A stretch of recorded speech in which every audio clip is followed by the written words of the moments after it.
Aktgjykimi I fundit I gjykatës kushtetuese nuk ju pëlqeu edhe aq shumë aktorëve të partisë më të madhe në vend. Në lëvizjen vetëvendosje nuk kursyen akuzat ndaj këtij institucioni, që së fundmi tha se zgjedhja e Nenad Rashiqit si nënkryetar nga rrethet e komunitetit serb nuk është në frymën kushtetuese. Në një shkrim që u ripostua nga një pjesë e madhe anëtarëve të kësaj partie, u tha se gjykata të I kaloi rolin kushtetues duke krijuar një pushtet paralel. Gjykata kushtetuese nuk ka rol kontrollues mbi legjislativin as rol arbitri politik. Ajo ka vetëm një rol, autoritetin përfundimtar në interpretimin e çështjeve kushtetuese. Ky autoritet nuk jep mandat të krijojë norma të reja, të shpijë kritere përfaqësimi apo të vendosë kushte që kushtetuta nuk I njeh.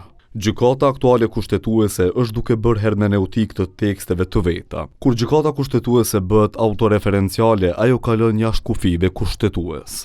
Por sulmet e vetëvendosjes ndaj institucioneve të drejtësisë sipas gëzimshalës nga IKD nuk janë të reja, megjithse konsiderohen të papranueshme.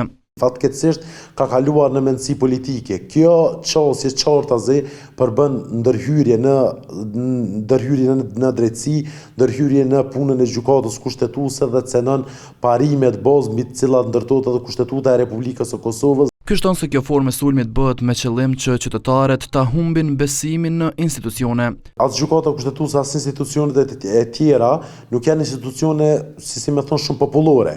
Dhe për këtë arsye do të thotë nëse një parti politike që ka një përkraje të madhe bën thirrje të tilla, definitivisht është thirrje për mosbesim në punën e gjykatës kushtetuese. Organit më të lartë kushtetues I doli punë goxhasi shumë në legjislaturën e 9, me që të paktën 5 herë u kërkua interpretim se si të vazhdohet puna e kuvendit, e cila ishte paralizuar nga deputetët që spajtoheshin në konstituimin e kuvendit.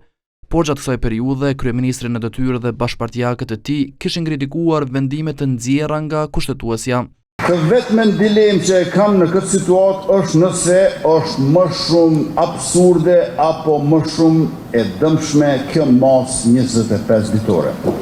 Por që është edhe shumë absurde edhe shumë e dëmshme, nuk kam dyshime.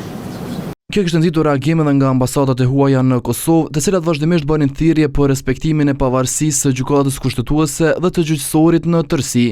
Madje, kritika ndaj vendimeve të kushtetueses ishte një nga arsyet edhe për vendimin që Shtetet e Bashkuara të Amerikës e morën për ta pezulluar dialogun e planifikuar strategjik me Kosovën.